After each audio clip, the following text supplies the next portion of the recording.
All right, let's continue on with looking at reactions of adding stuff across an alkene.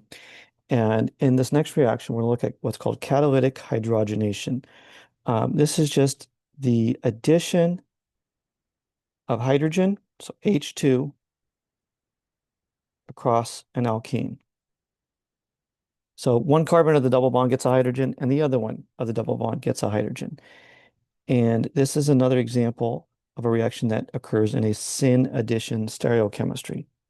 We don't have to worry about regiochemistry because we're adding the same thing to both carbons, but stereochem might apply to this. Now, the reason they call this catalytic hydrogenation is that it does require some sort of catalyst. Most commonly, um, we'll use palladium, platinum, or nickel. There are some more like really exotic catalysts that we can use, but just for now, know those three types of metals that can be used. In fact, we're going to be doing a lab very soon where we're going to add hydrogen to an alkene using platinum metal. So let's look at this reaction. And you do not need to know the mechanism for this. Just need to know what's going, what the outcome is. So we can use palladium or platinum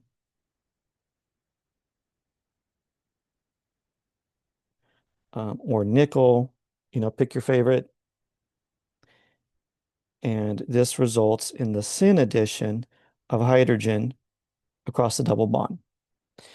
Now, we don't have to show stereochemistry here because there aren't any chiral carbons.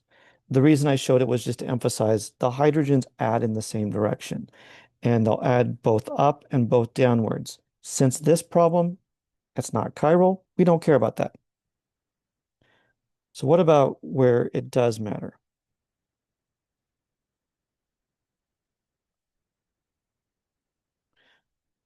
All right, so here I'm going to use hydrogen, H2, and platinum. Each carbon of the double bond is going to get a hydrogen. And like with all of the problems in this chapter, you need to ask yourself, did I make a chiral center? And yes, right there is a chiral carbon. So this is where I have to take into account the stereochemistry. That means I'm going to show the product where that hydrogen is up and the other half of the product where that hydrogen is down. Now you do not have to show this hydrogen because that's not a chiral carbon. But like before, this where we've seen 50-50 mixture of enantiomers, this is a racemic mixture.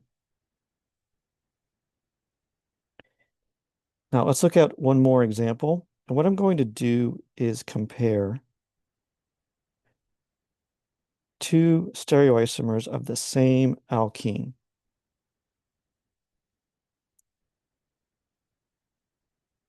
I'm going to do the same reaction. We're going to compare the stereochemical outcome. So if I add hydrogen to the first one here, again, I just kind of put my atoms on there and then I ask myself, did I make chiral carbons? In this case, yeah, both of these are chiral. So I need to show stereochemistry on there. That means half the time the hydrogens are going up, syn to each other, and half the time the hydrogens are going down. Again, syn to each other.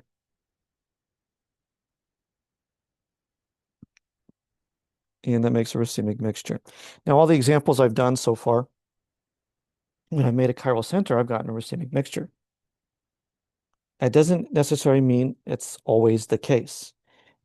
In the next reaction, this is the other stereocenter, or I'm sorry, stereoisomer of the same alkene. And so when I add those hydrogens, let's deal with the stereochemistry because again, I make two chiral centers. Oops.